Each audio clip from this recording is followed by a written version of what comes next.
3 invités avec nous chaque soir pour décrypter les mouvements de la planète marché. Alexandre Baradez est avec nous, chef analyste chez IG. Bonsoir Alexandre. Bonsoir, Christian Parizeau nous accompagne, économiste et président d'Altair Economics. Bonsoir Christian. Bonsoir. Et Elias Gallou est avec nous également, stratégiste investment global investment chez Bank of America Global Research. Bonsoir Elias. Bonsoir Grégoire. Elias, quel est l'état d'esprit des investisseurs? Bank of America Global Research notamment mène des enquêtes de référence depuis très longtemps auprès de la communauté mondiale des gestionnaires d'actifs. Quel est leur état d'esprit dans un marché où tout monte? Grégoire, vous parlez sûrement de la Fund Manager Survey, donc la publication, l'enquête que l'on effectue tous les mois auprès des investisseurs institutionnels. Le mois dernier, c'était à peu près 200 investisseurs institutionnels qui représentaient un demi-trillion qui ont répondu à notre enquête. Et le sentiment est bon. Le sentiment est bon. Le sentiment est surtout bon par rapport aux attentes sur les marchés actions, puisqu'on a l'exposition la plus forte depuis janvier.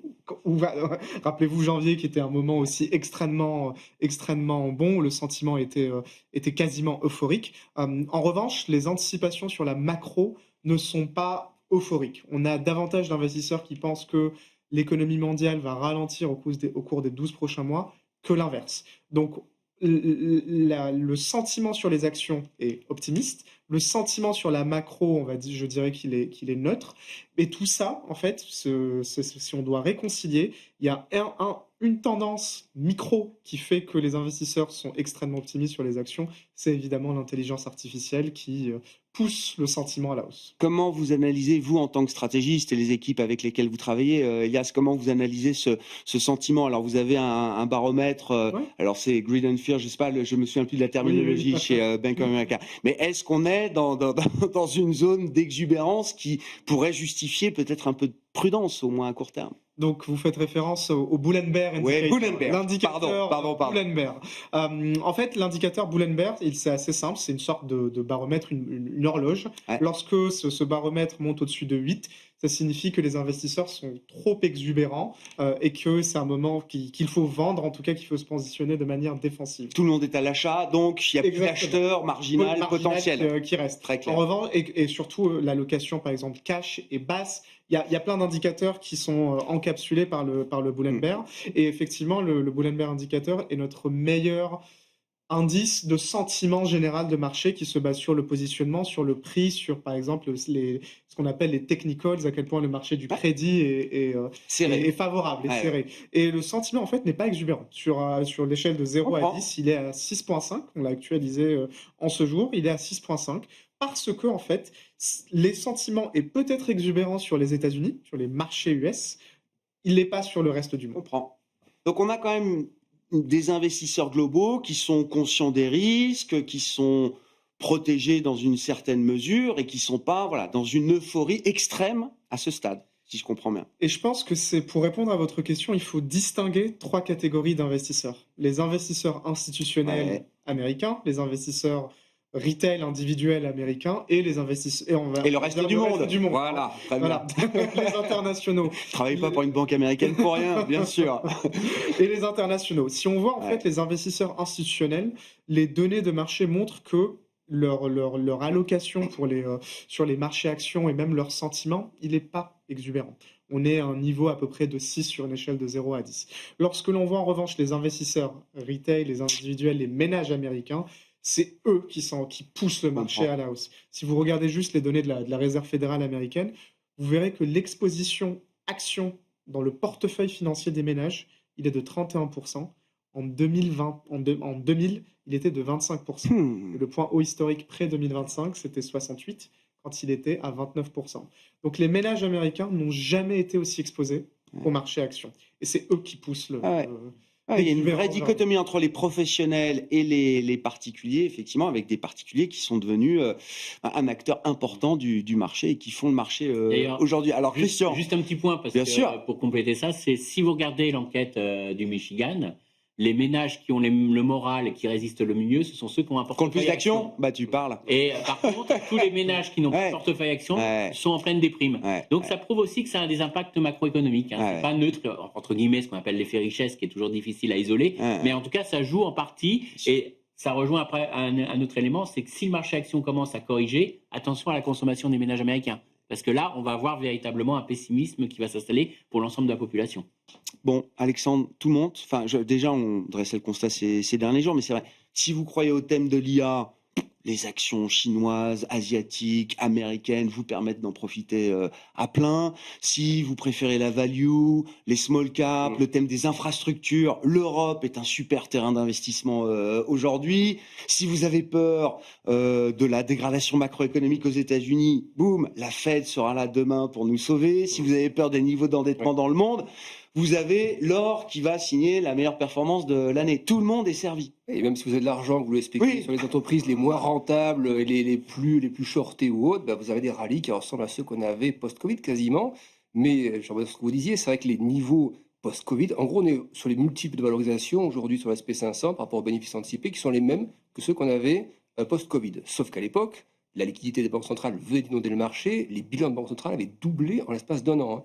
Il y avait $1 sur 2 en circulation à ce moment-là qui avait été émis. Généré par les banques centrales. Taux nominaux à zéro, taux réel largement négatif. Effet TINA font les ballons parce que monétaire, obligataire, ça ne rapporte rien, vous perdez même de l'argent. Donc on comprend que post-Covid, on pouvait atteindre des niveaux d'euphorie de cette nature-là. Aujourd'hui, on retrouve ces niveaux-là. Alors certes, avec une économie qui est quand même globalement résiliente, mais avec des paramètres de taux réels qui sont aujourd'hui, il y a 10 ans, un TIPS, il est à 1,7, 1,8, donc il est quand même largement positif. Et puis l'alternative, il y en a partout. Donc c'est effectivement ce côté, ce thème des actions qui continuent d'être jouées, où on se dit que le danger n'existe pas. Et vous avez eu un exemple aujourd'hui encore de cet effet de marché. Vous avez un ISM service, donc les services, on rappelle, c'est 3/4 de l'économie américaine à peu près, il est à 50. Alors, c'est vrai que dit comme ça, à 50, on sait toujours la fameuse zone entre expansion et contraction. C'est vrai que c'est pas rare depuis 2022 de l'avoir vu venir chercher cette zone et un peu rebondir. Il y avait quand même une belle phase sur l'ISM Service, 2024, où il était remonté à 55. Et là, de manière un peu séquentielle depuis 6-7 mois, il redescend doucement vers les 50 et là, il tape 50. Et là-dedans, vous avez des composantes de prix qui restent collées à 70 quasiment, que c'est très élevé, des composantes d'emploi à peu près stables, mais la composante de nouvelles commandes qui se dégrade. Il y a quelques jours, ISM manufacturier, donc l'autre indicateur important, aussi dégradation de nouvelles commandes. Donc, on sent quand même qu'au niveau de l'activité, devant nous, ça trempe moins bien, mais le marché action ne regarde pas ça, et c'est toujours le verre à moitié plein. C'est-à-dire qu'il va regarder les stats qui l'intéressent le plus. Il y a shutdown. Super, on va faire des économies par rapport aux fonctionnaires. Le thème du budget est important. Donc, si on peut en plus faire des économies par rapport aux fonctionnaires, c'est formidable. On a l'impression que le marché raisonne comme ça, alors que le shutdown peut coûter 0,1 point de PIB par semaine écoulée et que ça porte des conséquences sur la confiance au moment où le chômage remonte un petit peu. Juste pour terminer, il y a un indicateur aux États-Unis que vous devez connaître, c'est le LEI. C'est le Conference Board qui publie cet indicateur. Donc, les indicateurs avancés, c'est ça. Voilà, et ça compile 10 indices. Donc, ce n'est pas que des enquêtes. Il y a un peu d'enquêtes, il y a le nombre d'heures travaillées dans différents secteurs, des composants de nouvelles commandes, il y a plein de choses, des spreads de crédit, etc. Et cet indicateur, sur une quarantaine d'années, quand il est à ce niveau, donc on mesure le pourcentage de variation de l'indicateur, et quand il descend sous les moins 4%, historiquement, sur les phases précédentes, c'est un signe que l'économie américaine allait entrer en récession. Et c'était très bien passé de cette manière-là, enfin très bien, c'était passé comme ça. Bulle Internet, récession. Bulle des suprêmes, récession. Covid aussi, l'indicateur est passé à moins 4% en récession. Sauf que là, la nouvelle séquence qu'on a depuis 3 ans, c'est qu'on l'a déjà vu à quelques reprises en 2022-2023 dans cette zone des moins 4, mais il n'y a pas eu de récession. Il s'est redressé et à nouveau maintenant, depuis quelques mois, on revient dans cette zone de contraction des moins 4. Donc, marché au plus haut quasiment, seule la bulle Internet avait mis des niveaux plus élevés en termes de valo, et des indicateurs avancés qui flashent plutôt vers ralentissement minimum, contraction, voire récession. Et cette espèce de grand écart entre les softs, et sachant que le LEI, c'est pas que du soft, c'est aussi un peu de hard. Donc, c'est ce grand écart entre des pertes de marché et une vision d'économie qui, via les indicateurs avancés, est assez moyenne, moi qui me fait de plus, et je l'étais déjà il y a quelques mois, mais effectivement, je peux constater que les investisseurs, effectivement, en particulier, peut-être sont... C'est quoi ? C'est l'idée du put de la Fed ? Que la dégradation est peut-être pas encore suffisante pour se dire que quelques baisses de taux ne régleront pas le problème d'une certaine manière ? Oui, alors c'est sûr que l'idée que la Fed a repris les baisses de taux, que ça peut être de manière régulière jusqu'à la fin de l'année, même l'année prochaine, on dit don't fight the Fed. Donc ça, c'est l'argument classique. Donc on tire le marché à la hausse. Mais don't fight the Fed, moi j'ai vu un marché qui se battait contre la Fed au début d'année. Quand la Fed disait on met les baisses de taux en pause, que le 10 ans remontait à 5%, les taux longs, etc. Le marché se bat en permanence avec la Fed. Et la Fed disait attention aux effets sur la durée des taxes commerciales, etc. Le marché déjà à ce moment-là, était relativement euphorique. Donc, don't fight the Fed quand ça nous arrange, oui, mais le marché s'est un peu battu contre la Fed sur ces questions d'effet de taxes douanières dont on n'a pas encore une vision assez complète aujourd'hui. Il me semble que ces indicateurs avancés auprès des consommateurs, auprès des entreprises, traduisent un peu ça, hein, cet effet des taxes, peut-être de réduction de marge aussi. Les entreprises qui ne peuvent pas transmettre ça aux consommateurs vont rogner un peu sur leur marge. Donc, c'est toute cette partie intermédiaire entre les exportateurs et les consommateurs qui va devoir absorber une partie de ces coûts. Qu'est-ce qui peut gripper ce marché? Évidemment, quand tout va aussi bien sur les marchés, on se pose la question de savoir ce qui pourrait venir gripper cette machine, Christian. C'est un peu un problème. Je pense qu'aujourd'hui, on est sur une économie américaine qui reste en forte croissance, mais grâce à l'investissement autour de l'IA, on sait maintenant, alors il y a des débats, mais à peu près minimum la moitié de la croissance américaine du premier semestre, c'est l'intelligence artificielle, directement et indirectement. Attention, on prend en compte l'investissement, mais aussi la construction des data centers, la consommation d'électricité. C'est pas que l'ordinateur quand je dis 50%. Donc ça veut dire arrêtez juste 30 secondes sur ce chiffre. Oui. Dans la composition de la croissance américaine, d'avoir une proportion aussi importante générée alors par du CAPEX, des investissements privés en l'occurrence, dans les logiciels, dans les équipements informatiques, dans les data centers, c'est très nouveau. Il y a quelques semestres en arrière, c'était pas du tout ce qu'on observait dans la composition de la croissance. C'est très spécifique là sur ce premier semestre de l'année. On a vraiment une accélération. On peut dire qu'on fait la croissance. La croissance est axée sur de l'investissement très capitalistique. Ouais. Alors le gros problème, c'est que c'est de l'investissement capitalistique. Alors bonne chose, on va dire, ça veut dire qu'on a une croissance sans emploi. Donc ça veut dire une croissance avec beaucoup de gains de productivité. Donc on va dire c'est plutôt bon pour les marchés, c'est plutôt une bonne nouvelle. Le gros problème, c'est la conso. C'est la consommation. Ça veut dire qu'on a une croissance au premier semestre qui est très dépendante de ces investissements massifs. Alors, je ne vais pas rentrer dans le débat sur investissement ou pas. On va rester là-dessus. On va juste rester sur un constat. C'est ça qui tire la croissance américaine.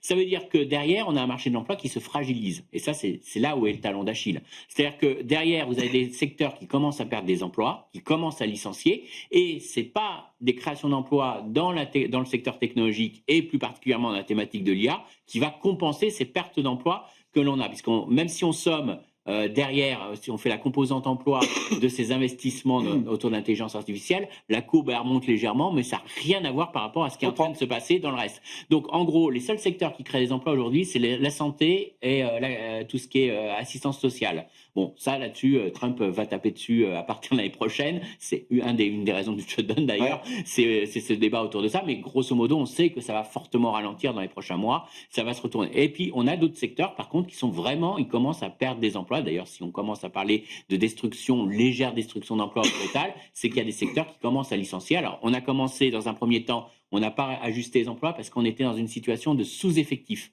C'est-à-dire que pendant un long moment, ce qui s'est passé, c'est que les entreprises ont plutôt réduit leurs postes non pourvus. C'est-à-dire que comme ça ralentissait, j'embauche pas. Et donc, on a vu ces postes non pourvus. Maintenant, on a le nombre de postes non pourvus par rapport au nombre de chômeurs qui est même inférieur au nombre de chômeurs, alors que c'était très largement supérieur. Il y avait avant 2 postes non pourvus pour un chômeur. Aujourd'hui, on est à 0,99, donc on est un petit peu en dessous. Donc ça prouve qu'on a fini les sureffectifs, on a pas mal ajusté.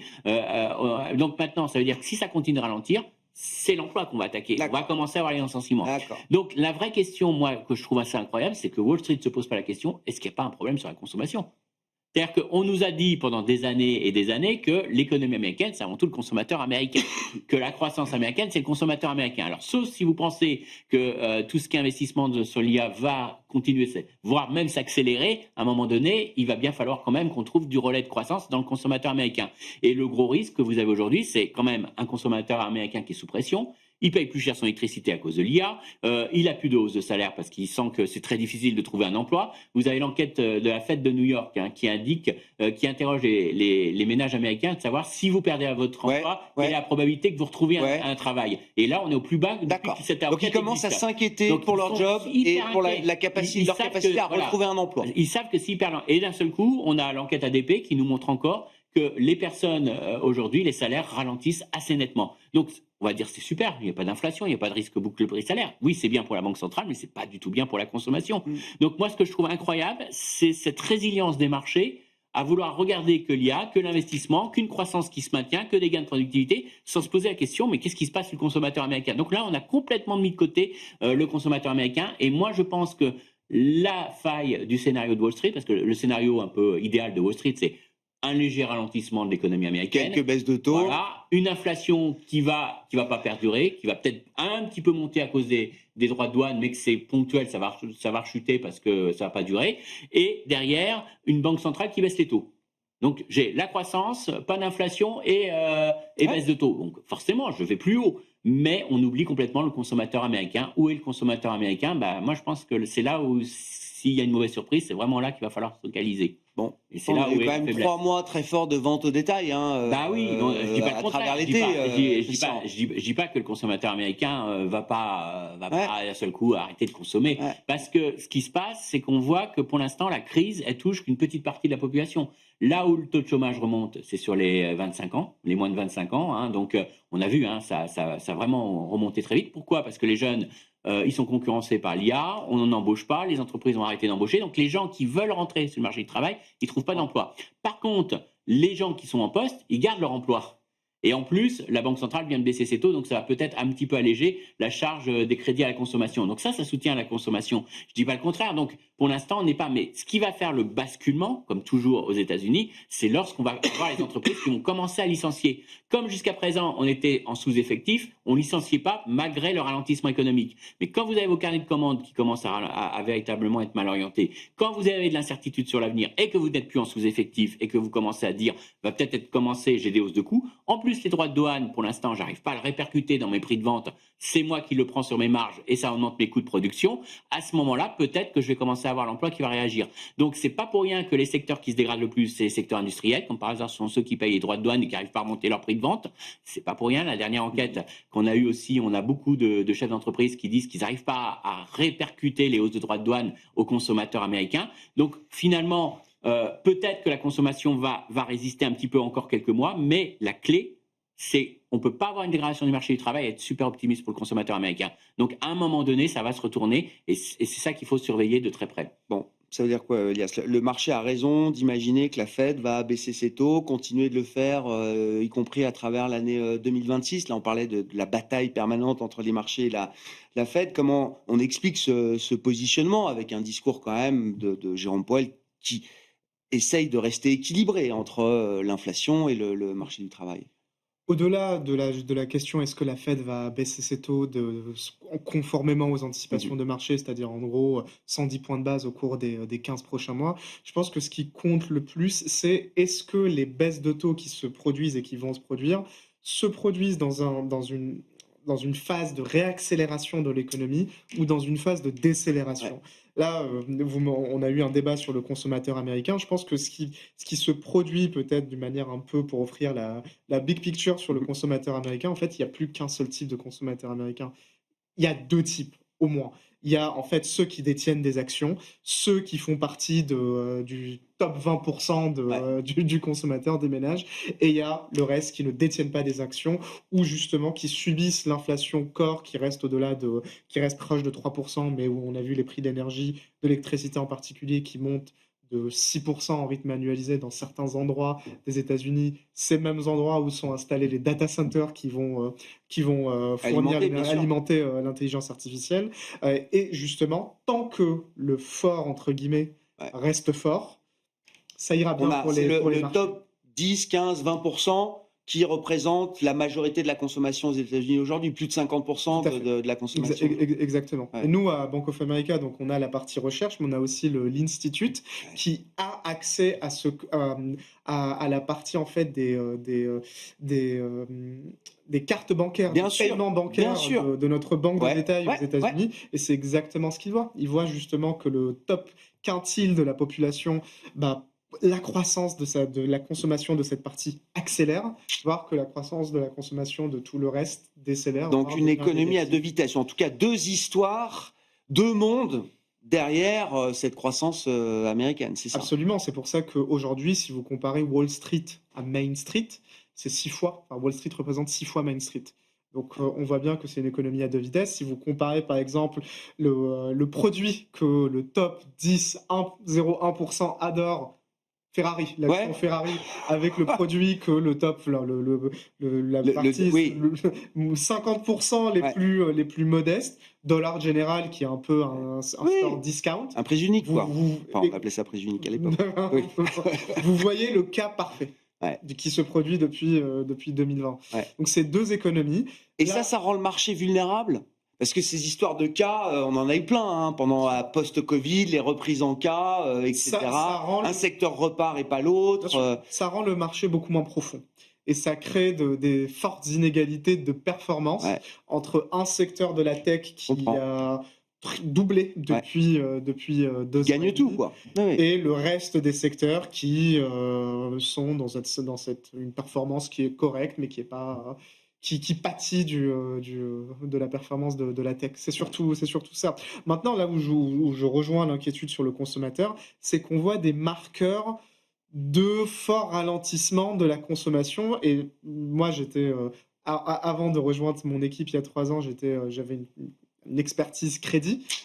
Et en fait, ce qu'on a vu ces 2 dernières semaines, c'est une vague de défauts sur le secteur auto, sur tout ce qui First Brand, c'est ça notamment. First Brand, CarMax, et ça, c'est pas anodin. Lorsqu'on a des défauts idiosyncratiques qui se produisent simultanément, c'est que quelque chose se passe. La grosse différence, c'est que ce n'est pas systémique. Le prix des credit spread indique que pour le moment, il n'y a pas de contagion. Il n'y a pas de contagion, il n'y a pas de diffusion. Mais oui, effectivement, voir des noms d'émetteurs faisant défaut qui font à nouveau les gros titres de la presse, ça faisait quelque temps que c'était pas arrivé.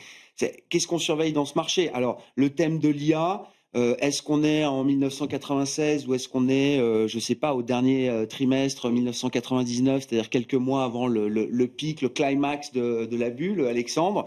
Je ne sais pas comment on répond à cette question, je vous la pose en tout cas. Et surtout, comment on s'expose quand même à ce thème technologique qui paraît être un thème structurant de long terme en essayant de naviguer dans des valorisations qui peuvent faire peur. Mais c'est vrai que le poids de la tech, alors ça... Moi, j'ai vu ces graphiques, les 10 plus grosses boîtes du SP500, c'est 40% de la market cap aujourd'hui du SP500, donc on dépasse là, effectivement les niveaux qu'on avait atteints en 2000 sur d'autres entreprises. La contribution au profit, c'est à peu près un tiers des profits sur ces 10 boîtes. 10 boîtes font un tiers des profits globaux du SP500, donc là aussi on dépasse les sommets précédents de 2000, donc il y a ce phénomène d'hyperconcentration et du coup de concentration aussi dans la performance du PIB aujourd'hui, donc c'est à la fois un sujet sectoriel du marché et un sujet macro également. Après, vous aviez, j'ai vu un de vos invités, Laurent Martin, que vous avez de temps en temps, qui a posté quelque chose. Alors, je n'ai pas de trouver les graphiques, mais c'est intéressant. C'était le CAPEX rapporté à l'EBITDA en pourcentage. Et cette recherche comparait ce que les groupes tech, le 7 magnifiques, élargi, on va dire, aux 10 magnifiques, dépensent en investissement rapporté à l'EBITDA. On commence à taper des zones 65-70%. C'est ce qui avait été constaté en sommet lors de la bulle Internet par les gens de la tech à l'époque. Et juste avant la bulle d'énergie 2014-2015 par les sociétés américaines du secteur de l'énergie. C'était un peu des plafonds en fait, les 70%. Donc on se rapproche aussi de ces niveaux d'investissement absolument titanesques, avec toujours la question de à quelle vitesse on rentabilise ça. Et ça, c'est des sujets qu'on a lors de la bulle Internet, qui n'est pas de dire est-ce que c'est l'avenir. Ça a été l'avenir, mais il y a quand même une énorme phase, je ne dis pas de trace du désert, mais de digestion, de consolidation, avant de voir la rentabilité absolument phénoménale des Meta, des Microsoft ou autres. Donc, est-ce qu'avec l'IA, on va connaître un peu ce sort de la grosse variation à la hausse des marchés, puis ensuite une phase de grosse digestion ? La seule différence, c'est qu'aujourd'hui, ceux qui investissent sont des mastodontes qui ont les épaules pour le faire, alors qu'à l'époque, certains apparaissaient. Donc, effectivement, il y avait une fragilité à l'époque un peu liée à un type de structure qu'on a beaucoup moins aujourd'hui, mais pour autant, ces groupes ont aussi déjà des investissements par ailleurs. C'est-à-dire qu'ils vont avoir des chiffres d'affaires colossaux, des résultats nets colossaux. Les investissements sont titanesques et en effet sur le PIB américain. Donc, on a quand même des niveaux de gigantisme qui font réfléchir. Et puis après, il y a les valos. C'est-à-dire que les valos, effectivement, c'est toujours la même question. Est-ce que c'est un nouveau paradigme ? Chaque fois qu'on s'est dit ça, post-Covid, c'est le monde d'après, bulle Internet, mais non, c'est le futur, etc. Quand on dit c'est un nouveau paradigme, on peut payer maintenant, ou le LVMH, le luxe n'a pas de prix. On imagine que les taux réels seront plus élevés et que les valos du marché action seront aussi plus élevés que quand on vivait à taux zéro. Quoi. Oui, ça passe une valeur. LVMH, si on se souvient de ça il y a 3 ans. Oui, on se souvient de LVMH. Tout le monde n'avait Dieu que pour LVMH et on disait, mais non, ça vaut 900 €, c'est le luxe, Bernard Arnault visionnaire, ce qui est vrai, mais on était prêt à payer. Et on l'a vu divisé par 2 dans les 24 mois qui ont suivi. Donc, il y a aussi ce côté un peu... J'entendais, j'interdis à mes équipes de vendre LVMH. Exactement. Donc, oui. Et la question, moi, se pose aujourd'hui carrément sur des Microsoft, sur des Apple, des Tesla, quand on voit le rallye, le redémarrage, je crois même le record touché par Tesla. Oui, il y a la conduite autonome qui est pas loin, mais on est à 200 et quelques, on remonte à des 450, 500. C'est ce qu'on disait tout à l'heure, c'est le retail. C'est le retail. Oui, et donc, je parle juste là, le retail aussi, la question du retail, c'est la question des produits qui sont utilisés. C'est-à-dire que le retail, on le sait tous, c'est un peu la génération un peu YOLO aussi du post-Covid. C'est-à-dire que c'est un peu la génération, on est prêt à tout risquer, donc si ça monte, et quand ça chute, ça chute. C'est un peu le côté sans transition. Il n'y a pas le achat, conserver et vendre. C'est achat ou vente aux États-Unis, alors qu'en Europe, on voit qu'il y a cette consolidation, CAC, DAX, on sait conserver et être tranquille en Europe. J'allais dire, l'avantage, c'est que le marché américain, évidemment, c'est très bien, et ça restera toujours le marché leader, avec cette capacité à innover, etc. Mais les autres marchés font bien, et font même mieux. Corrigé du dollar, l'Europe n'a pas à rougir. Les émergents retrouvent de la surperformance. Je reviens à mon point de départ, il y en a pour tout le monde dans ce marché, et y compris pour des gens qui n'ont plus envie d'être autant investis en dollars, en actions américaines, etc. Ça paye. Oui, et c'est pour ça que je suis beaucoup moins nerveux sur... Pourtant, on devrait l'être, c'est une autocratie, c'est un marché qui est plus dur à anticiper, mais je suis beaucoup moins inquiet pour un Hang Seng aujourd'hui ou un Hang Seng Tech qu'un Nasdaq ou un SP500 en termes de valo, en termes parce qu'il y a une décorrélation telle entre 2021 et 2023 où l'un a perdu 50% de sa valeur et l'autre cherchait des records, qu'on a moins de mal à investir aujourd'hui sur les émergents. Moi, en tout cas, à vous conseiller qu'à dire rentrer sur les US aujourd'hui. Il y a un arbitrage qui s'effectue de ce point de vue-là, des gens qui veulent rester investis dans la tech, qui vont trouver, alors refuge, j'en sais rien, en tout cas, pour qui le thème des actions asiatiques devient aussi une alternative, Elias. On adore les actions asiatiques, on aime beaucoup les actions émergentes, mais ça c'est la vue liée au dollar, parce qu'on pense que le thème le plus clair, en tout cas de ces 12 prochains mois, c'est 12 à 24 prochains mois, c'est le bear market sur le dollar, un dollar qui va se déprécier progressivement. Encore, alors pas pour les prochaines semaines, prochains mois, où on pense que justement le positionnement, le sentiment étant mais sur des horizons 12-24 mois, vous dites la tendance, elle est encore là. On pense en tout cas, le prix de l'or le signifie, et le prix du Bitcoin le signifie également. Et on aime beaucoup justement jouer la tech à partir de... en augmentant l'exposition en Asie, en Chine en particulier. Maintenant, de quoi est-ce que l'IA a vraiment besoin ? D'énergie, de matières premières, d'énergie. Donc mes collègues de la recherche à Bank of America ont publié ce super papier la semaine dernière centré sur l'électricité, la demande en électricité. Vous savez que le shift par exemple sur ChatGPT, lorsqu'on passera à du texte, en textant à ChatGPT, à la vidéo, qui est la prochaine étape, est-ce combien de réacteurs nucléaires pour ça ? La croissance de l'électricité qui sera demandée, c'est 1000 fois. C'est 1000 fois. Et c'est pour ça que mes collègues anticipent que d'ici 2027, la demande en énergie de l'IA en électricité, ce sera l'équivalent de la consommation du Japon aujourd'hui, voilà, par exemple. Mais voilà, c'est les matières premières. Et on pense que nous, justement, aujourd'hui, si on veut jouer le thème de l'IA, c'est un peu la pioche de la ruée vers l'or. Bien sûr. La pioche, c'est les matières premières, c'est les actifs qui sont très peu dans la valorisation et beaucoup plus favorables et qui vont vraiment bénéficier du cycle de l'IA, donc les matières premières. C'est pour ça que, par exemple, des pays comme l'Afrique du Sud, aujourd'hui, performent extrêmement bien. Ils ont le MSCI Afrique du Sud a pris 11% le mois dernier, forte appréciation. Parce que très matière première. L'indice, la cote est très matière première. Très or, très matière première. Donc l'Afrique du Sud bénéficie des deux. La devise qui a le mieux fonctionné cette année, il y a le russe, il y a le rouble russe, ça c'est pour des raisons géopolitiques, mais c'est le cédie à part ça. Donc les pays émergents, même les pays frontières qui étaient vraiment oubliés du cycle des 15 dernières années, revivre en 2025, et ça c'est dit. Bon, et on a vu une Schneider effectivement très liée au thème de l'IA, une boîte comme Legrand, je crois qu'ils sont passés de 0 à 20% de chiffre d'affaires dans les data centers en peut-être une décennie à peine. Enfin, ça change complètement le business de ces entreprises liées à l'énergie et à l'efficience énergétique. Sur le thème de l'IA, et puis cette manière aussi de révéler la tech chinoise et la tech asiatique. Là, OpenAI signe un deal par jour avec les Coréens, les Japonais. Chaque fois qu'OpenAI touche une boîte, boum, c'est 10% de hausse pour le cours de bourse. Moi, je pense que le marché n'anticipe rien. C'est ça le problème que j'ai autour de cette thématique autour de l'IA. On se laisse vivre, quoi. On se laisse porter. On se laisse vivre. Bon oui, exactement ça. Parce que et c'est peut-être ça que c'est un marché de retailer. Parce que je pense qu'il n'y a pas véritablement de positionnement sur l'IA, mais comme où il faudrait. Parce que regardez, je peux comprendre au début, on a acheté du Nvidia, les fabricants de semi-conducteurs, ceux qui font les puces, ceux qui sont nécessaires pour faire la puissance de calcul. Après, on a acheté ceux qui achètent ces puces, qui font les data centers. Donc, on va acheter du Microsoft, du Meta, etc. Ouais. Et tout ce qui est hyperscaler. Donc, OK, on a vu, là, il y a du chiffre d'affaires, il y a des commandes, il y a de l'activité. Alors après, on peut acheter de l'électricité, je suis d'accord, c'était un peu le parent oublié, on a oublié qu'il fallait de l'électricité. Donc ça, on va dire que le marché a un petit peu oublié, il commence à revenir un peu dessus, il commence à jouer cet effet.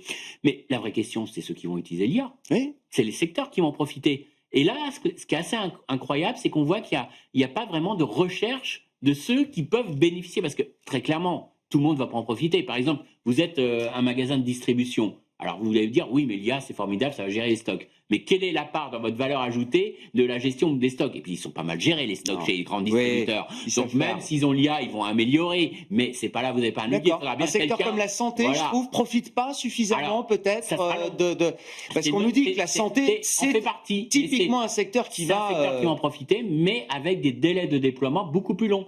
Par contre, un secteur où ça va aller très vite, la publicité, les SS2I, tout ce qui est programmation, c'est là où vous avez des effets. Et je trouve que le marché est super hésitant. Regardez. Et ça va être des effets positifs ou pas forcément positifs? Moi, je pense que je sais pas. Une boîte dans la pub ou dans les médias, certains vous disent ça va être génial, d'autres vous disent bon. Et c'est ça que je trouve intéressant. C'est là qu'on voit qu'on n'est pas sur un marché qui anticipe. Parce qu'on voit que là, il y a des débats entre les investisseurs et donc on délaisse Publicis, par exemple. Ouais. Alors que ça pourrait être demain un gagnant qui profite le plus de l'IA ou pas. Ouais. Je suis d'accord, il y a débat. Mais si on fait de la recherche, si on prend position, c'est là où il y a de la valeur ajoutée parce qu'elle peut exploser. Là où il y a du potentiel, c'est dans les éditeurs de logiciels. Est-ce que l'IA permet véritablement de faire des gains de productivité dans la programmation et d'avoir un levier énorme vis-à-vis de leurs clients? Ou au contraire, est-ce que ça va développer des offres open source gratuites qui vont faire qu'on va moins avoir besoin d'eux? C'est là où il faut avoir un débat et c'est là que le marché devrait véritablement avoir une bataille de valorisation. Mais comme on ne sait pas, on délaisse ça. C'est là, si aujourd'hui vous avez une conviction, si aujourd'hui vous voulez jouer l'IA sans aller toujours à la même valeur, Nvidia, si vous voulez pas, aller jouer les secteurs qui peuvent en profiter. Et donc, grosso modo, ce que donne, on a quand même des études, on commence à voir les retours sur investissement. Les secteurs qui en profitent le plus, c'est le secteur technologique, mais dans le sens plutôt développeur, etc. C'est eux, de toute façon, qui en profitent le plus. Après, c'est les télécoms qui en profitent le plus. Et dernier secteur que j'ai oublié. Que vous avez oublié, c'est dommage. C'est dommage. C'est celui qui va monter. Non, c'est les médias. Les médias, quand même. C'est les médias. C'est donc tout ce qui est publicité, médias et tout ça qui en profite le plus. Donc, en tout cas, si vous voulez jouer aujourd'hui l'IA, vous avez soit le choix d'aller vous empaler sur des valeurs qui sont très chères, qui sont solides, mais avec un risque de surinvestissement et qu'un jour vous ayez un rebond, soit vous faites des paris et vous creusez un peu l'histoire et vous allez sur d'autres secteurs qui me semblent, à mon avis, où il faut se poser la bonne question. Donc, il y a de la sélectivité encore à faire, même au sein de cette thématique-là. Alexandre, si vous avez des commentaires, je voulais qu'on dise un mot de l'or quand même, parce qu'on l'évoque sans en parler vraiment. La conclusion à laquelle j'arrive, c'est que c'est plus juste un hedge, c'est plus une couverture, c'est plus l'actif qui permet de bien dormir, c'est plus que ça. C'est un vrai thème d'investissement, là, on le voit avec l'or métal, mais on le voit avec les minières aussi. Oui, un vrai thème d'investissement, là, et ça rejoint le thème des matières premières en général aussi. Oui, et puis il y a même le thème un peu géopolitique aussi, c'est-à-dire dans quelle mesure l'or devient un instrument utilisé à grande échelle pour se dédollariser, voilà. Donc il y a aussi cette composante qui est rentrée un peu dans le jeu. On a bien entendu les achats de banques centrales pour faire face aux sanctions américaines dans le cadre de la crise ukrainienne, etc. Mais il y a aussi effectivement ce côté BRICS, etc., qui pousse toujours et qui peut tirer le thème. Après, c'est la question de la maturité du mouvement. C'est-à-dire que le mouvement sur l'or, on en parle tous les jours, mais justement, ça fait maintenant presque 2 ans. Oui. 24 était déjà une très bonne année pour l'or. Le rallye, grosso modo, il partait de 1500 $, où c'était encore hésitant, et après, ça a commencé à vraiment accélérer, et on est quasiment à 4000. Donc, j'ai regardé les gros cycles précédents, les écarts par rapport aux moyennes de prix historiques ou autres. on commence, ça ressemble un peu à du Nasdaq, donc ça commence à tirer fort, à être très exponentiel. Et généralement, c'est des phases où le marché est censé commencer à respirer. Voilà, respirer, et ce serait pas illogique. Mais par contre, qu'est-ce qui peut amener cette respiration? Il y a plusieurs choses. Soit aspect très positif, c'est-à-dire par exemple le début de détente. Alors, Proche-Orient, c'est une chose, mais Ukraine, par exemple, si on commence à arriver autour de la table, ça, je pense, c'est quelque chose qui peut détendre massivement l'or. Mais on ne voit pas le truc arriver pour l'instant. Rebond des taux du dollar.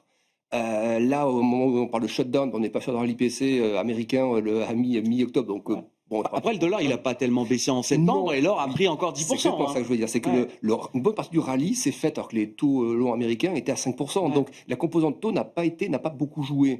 Mais est-ce qu'à un moment donné, du coup, il faut l'ignorer pour autant tout le temps? Il y a des phases, c'est toujours pareil. Le marché va avoir une marotte. En ce moment, il y a une corrélation, et voilà, puis il y en a une autre. Et puis, on passe à une autre. Donc, c'est vrai qu'il y a plein de thèmes. Et après, est-ce qu'il n'y a pas aussi un peu le thème spéculatif? C'est-à-dire qu'à un moment donné, quand ça s'emballe, il y a un peu d'effet FOMO, il faut y être. On voit que l'argent à côté, même s'il y a des thématiques industrielles ou autres qui rentrent là-dedans, l'argent aussi commence à se rapprocher. Il y a beaucoup de retard sur l'argent, mais commence à se rapprocher sur le record historique de 2011, je crois.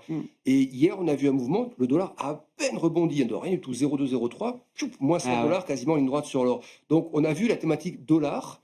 Quand ils sont un tout petit peu renforcés, hop, ça a eu un effet démesuré par rapport au mouvement sur l'or. Donc, est-ce que c'est pas ça le prochain mouvement, ce que vous disiez? Peut-être l'or qui, à un moment donné, serait un peu racheté pendant quelques temps, et puis ça servirait du coup de moment un peu d'alibi pour prendre un peu ses gains. Moi, je commencerais à me méfier un tout petit peu à court terme, mais par contre, sur l'argent, à côté, je pense que le fait de retrouver un sommet comme ça, que ce soit sur un indice ou autre, quand on retrouve un sommet en général, on hésite un peu, comme le Nikkei quand il a trouvé son record des années 90, et après on part au-dessus. Donc je pense que c'est quand même, il faut rester long, l'once peut-être pas tout de suite, mais l'argent, un peu, les creux sont plutôt des buy the dip. Voilà, pour le coup, je comprends. Je suis assez favorable à acheter le thème Como et l'argent dedans. Alors le thème des matières premières, mais spécifiquement sur les métaux précieux et sur l'or, quelles est les réflexions que vous avez, Elias? En fait, il y a les réflexions fondamentales qui sont basées sur les relations historiques, l'or, les taux réels, l'or par rapport, en fait, est-ce que c'est une valeur refuge?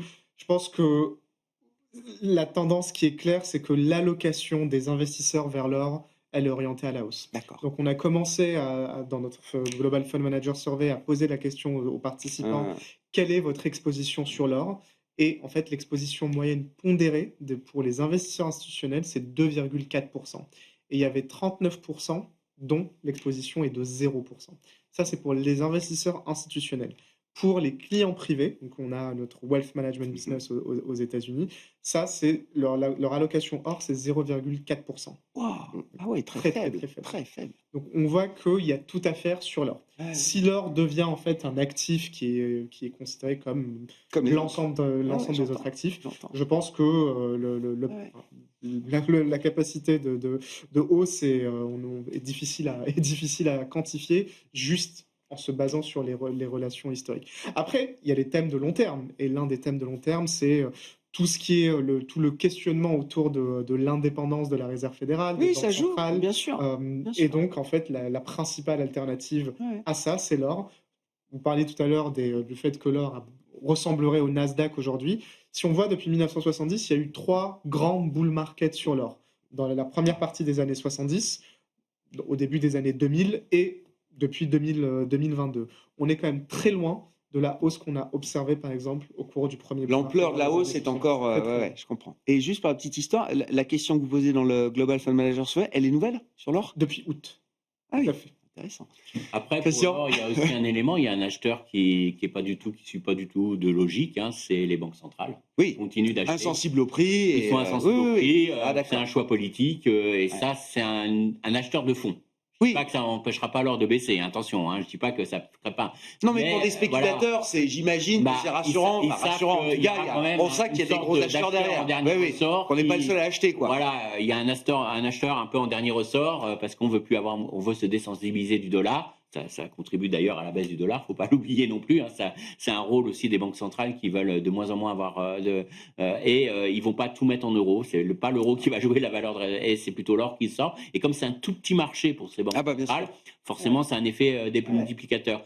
Mais ce qui est intéressant, et ça c'est un vrai élément sur lequel je travaille actuellement, c'est ces changements de corrélation entre les marchés et les changements de causalité qu'on observe actuellement. Et à chaque fois, vous aviez toujours la corrélation inverse entre l'obligataire, les actions, qui n'est plus le cas.